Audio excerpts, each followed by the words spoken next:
ni kuhusu maendeleo kwa ujumla katika mkoa wetu wa Dar es Salaam.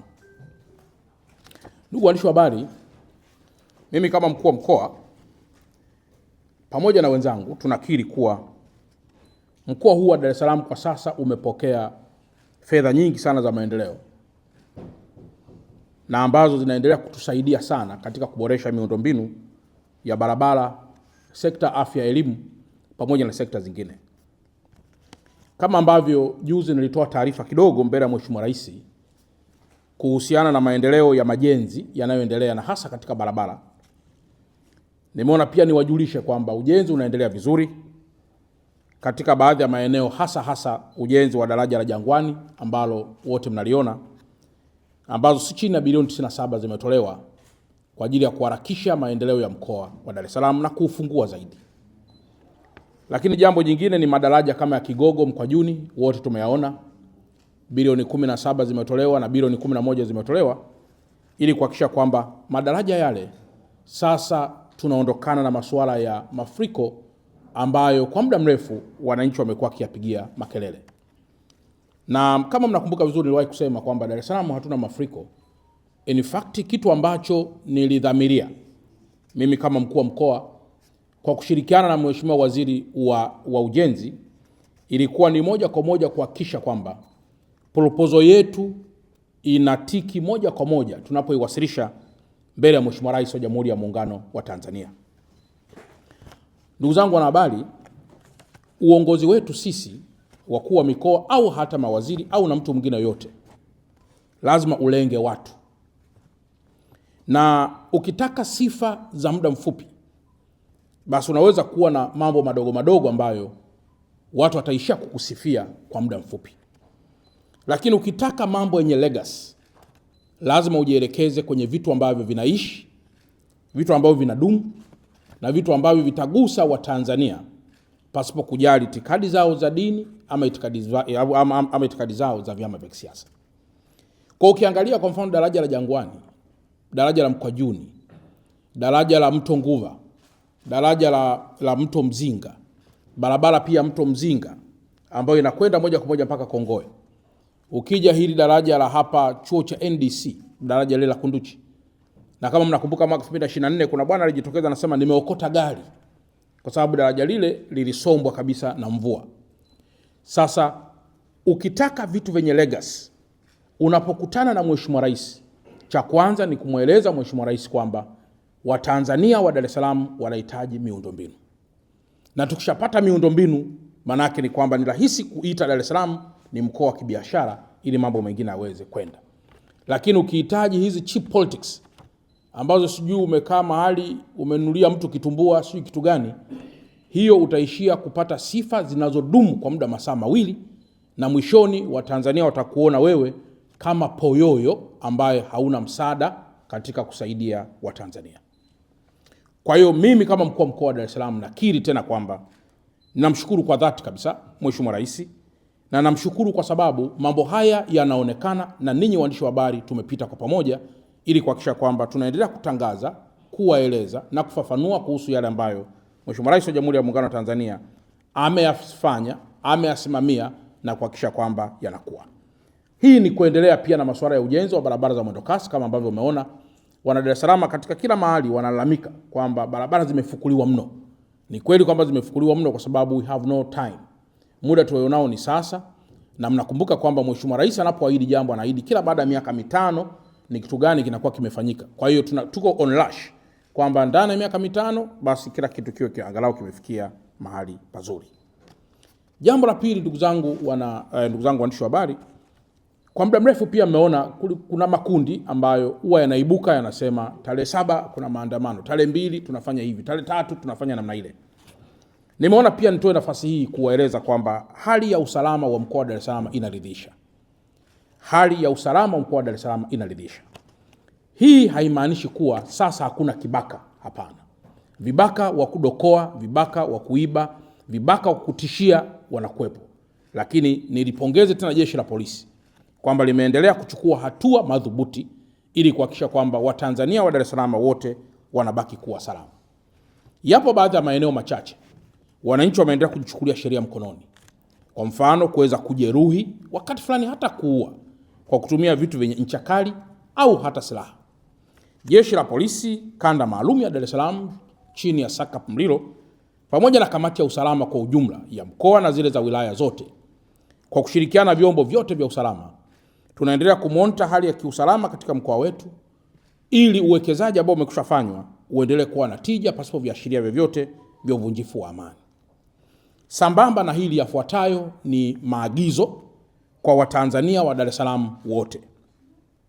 Wapo baadhi ya watu ambao wanamiliki silaha kisheria, lakini kwa bahati mbaya sana silaha zao hazijalipiwa, kwa maana ya zile tozo za kisheria ambazo hulipiwa kila mwaka, yani vibali, uhuishaji wa vibali vya umiliki wa silaha kila mwaka.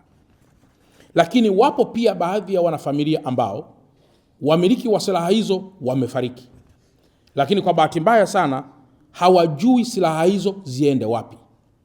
Mtu alikuwa anamiliki bastola, alikuwa anamiliki shotgun, sasa bahati mbaya mmiliki huyo amefariki. Sasa wanafamilia wanakuwa hawaelewi silaha hiyo waipeleke wapi. Sasa maelekezo ya kwanza ni kwamba yoyote ambaye anamiliki silaha kisheria, ahakikishe kuanzia sasa, tarehe ya leo mpaka kufikia tarehe 30 ya mwezi wa 8, anafika kwenye mamlaka maalum kuhakikiwa silaha yake na kuilipia vibali vyote ambavyo vinatakiwa kama mchakato wa kisheria wa kuhuisha umiliki wa silaha hiyo kisheria. Kwa wale wote ambao wanamiliki silaha kisheria na kwa bahati mbaya sana katika hali ya kujisahau au pengine kutokuwa na uelewa, kuimiliki silaha hiyo bila kuilipia vibali vyake kwa mujibu wa taratibu na sheria, wafike kwenye mamlaka zinazohusika, waweze kuanza haraka sana mara moja kuweza kulipia vibali hivyo, lakini zaidi pia kuweza kuhakikiwa umiliki wa silaha zao kabla operation maalum haijaanza kwa kila mmoja.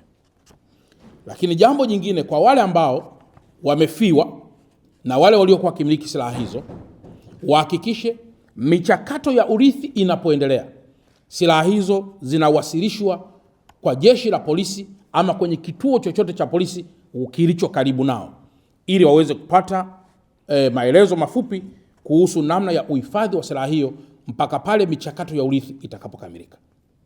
Kwa wale ambao ndugu zao wamefariki, wameacha silaha na vibali maalum vya umiliki kwa yali yao, basi wafanye haya ambayo nimeyatangaza. Wale ambao wanamiliki silaha kinyume cha sheria, mtu labda alikuwa ni kibaka, aliiba begi akidhani kuna hela, kujilichungulia begi kuna silaha, akaamua kwenda nayo nyumbani au kuitupa na vitu vingine vya namna hiyo. Wale wamiliki wote wanaomiliki silaha kinyume na sheria, wahakikishe silaha hizo wanaziwasilisha wao wenyewe pasipo kutafutwa na mtu yoyote. Watakapotafutwa na mtu yoyote wakapatikana na silaha hizo kinyume na utaratibu, sheria kali zitakuwa chini yao. Kwa nitangaze tena rasmi kwamba kwa wale wote ambao wanamiliki silaha wasikilize tangazo hili. Ni muhimu kwa mkoa mkubwa kama wa Dar es Salaam vitu vyetu kufanya chini ya utaratibu wa sheria na kanuni. Hadi kufikia tarehe 30 ya mwezi wa 8, wale wanaopaswa kuhakiki, wale wanaopaswa kurudisha silaha hizo, wale wanaopaswa pia kusalenda kwamba nilikuwa na silaha katika njia ambazo si halali, ninairudisha. Hata ukitaka nenda kaitupe mahali, jeshi la polisi litaiokota, litaiweka silaha hiyo, huku masuala mengine ya kisheria yakiendelea. Jambo la 3. Ndugu zangu waandishi wa habari, mmeona pia kwamba Mheshimiwa Rais anazungumzia masuala mengi yakiwemo upangiliaji wa miji yetu. Siku chache zilizopita tulikuwa pamoja pia tukifanya kazi maalum ya kusikiliza maoni ya Watanzania wa Dar es Salaam na hasa malalamiko kuhusu foleni zilizozidi katika kila barabara. Foleni hizi tumeona kwamba zinasababishwa na vitu vingi. Lakini moja ya jambo ambalo pia linasababisha foleni sio kuwepo kwa malori mengi. Hapana. Hilo inawezekana ikawa ni sababu, lakini uholela wa parking za malori unasababisha pia foleni. Unaweza kuwa na malori mengi yaliyo kwenye utaratibu, no problem. Lakini ukiwa na malori mengi ambayo parking zake ziko kiholela, hiyo ni problem. Kwa tuna problem ya kwanza kubwa ya kila mahali ukipita lori na park. Kwa mfano, sasa hivi na watuma mnaweza mkwenda barabara ya ile ni Mandela Road ambayo huwa wanaita hii barabara inayokwenda Baraza la Maaskofu.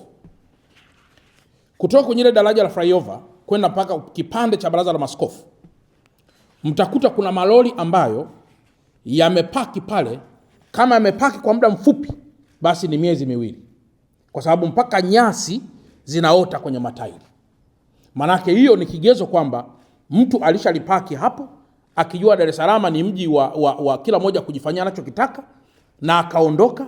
Hata kama gari likosa betri akaliacha hapo, hatujui huyo mtu yupo hai au alikufa, ni Mtanzania au sio Mtanzania. Sasa uholela pia wa parking za malori unapelekea foleni ambazo hazina maana. Na kwa mantiki hiyo, barabara ya Mandela Road, barabara Kilwa Road au wengine mnaita barabara Nyerere Road, barabara hizi zote tarehe 17 mwezi wa 8 ya mwaka 2026 tutaendelea na operesheni maalum.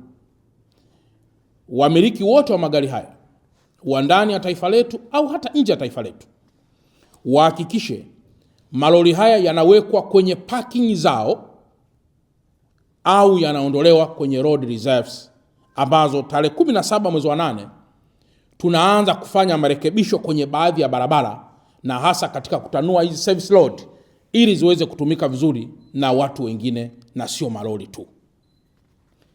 Kwa hiyo tarehe 17 mwezi wa 8, kwa yule ambaye ataendelea kuwa na lori lililopaki hapo, atachukuliwa sheria, ikiwa ni pamoja na gari lake kupelekwa kwenye parking maalum na kuja kulipa fidia maalum. Tarehe 17 ya mwezi wa 8. Yoyote mwenye anayesikia asikie. Utaratibu, ndugu zangu waandishi wa habari, uko namna hii, kwamba unaponunua lori lako hakikisha una parking yake. Leo kuna sheria maalum inayosema ili uwe na ICD au uwe na zile empty containers depots, lazima uwe na si chini ya square meter 40,000, ambazo kwa lugha nyepesi ni kama eka 9 mpaka eka 10 ambazo tunapaswa kuwa nazo. Sasa kiutaratibu ni kwamba eka hizi ni kwa ajili ya kitu gani? Tunaashumu kwamba kama ni eka 8, basi angalau eka 3 zitumike kwa ajili ya parking ya magari yako. Kupaki magari kwenye road reserves huko nje na kuyazagasha magari namna hiyo, manake ni kwamba ni kuutumia mji na fursa zake vibaya na sio kisheria. Napenda uwekezaji, lakini nauchukia uwekezaji usiofuata sheria. Na upenda uwekezaji, lakini nauchukia uwekezaji ambao unakwenda kinyume na sheria. Pamoja na jambo hili, bado tunaendelea na mazungumzo na wenzetu wa bandari, wa TPA, mamlaka bandari, kuhusu tunaweza tukaanza kuyablock magari yote yaanze kuingia katikati ya mji usiku tu kwa ajili ya kwenda kupakia mizigo. Kwa sababu ukiblock magari leo kwamba yasifanye kazi asubuhi, lazima uwe na mawasiliano na moja kwa moja kuhusu kule anako kwenda. Bandari imejiweka sawa kwa namna gani ili kuweza kufanya kazi kwa usiku na sio kwa asubuhi? Sasa hili linahitaji mjadala mpana ambao bado tunaendelea nalo, ili tuweze pia kuangalia uingizaji wa magari katikati ya mji kwa wito maalum, kwamba wanapaki Mlandizi, wanapaki sehemu nyingine zote huko upande wa Pwani, halafu wanaitwa kwa wito maalum magari yaingie moja kwa moja upande wa bandarini ili kwenda kuchukua mizigo. Hii pia itasaidia baadhi ya Watanzania, au itasaidia kwa Watanzania wengi kuto kuendea tena malalamiko yanayohusiana na masuala ya foleni nyingi ambazo zimezidi kipimo. Jambo la 4. Ndugu waandishi wa habari, leo tuna stendi kubwa sana pale wilaya ya Ubungo, eneo la Mbezi. Stendi yetu ile imejengwa kwa zaidi ya bilioni 54. Ni stendi ambayo ni bora na pengine kuliko stendi yoyote Tanzania. Ina uwezo wa kuchukua magari mengi kwa pamoja. Lakini kwa bahati mbaya sana, mabasi mengi hayako pale. yamekuja kuzagaa upande wa Shekilango na hii barabara ambayo inakuja mpaka Magomeni. Kwa mujibu wa taarifa za LATRA, zipo kampuni 6 ambazo zilipewa kibali maalum cha cooperate mabasi yao na huduma zao, ikiwa ni pamoja na kujenga stendi ndogo kwenye maeneo kama vile maeneo ya Manzese na maeneo mengineyo. Kampuni hizi 6 zinaendelea na kazi yao, lakini kwa wengine wote hawana vibali ambavyo vinawataka cooperate stendi hizo nje na stendi ya Magufuli. Wito wangu, kuanzia tarehe ya leo, tarehe 11,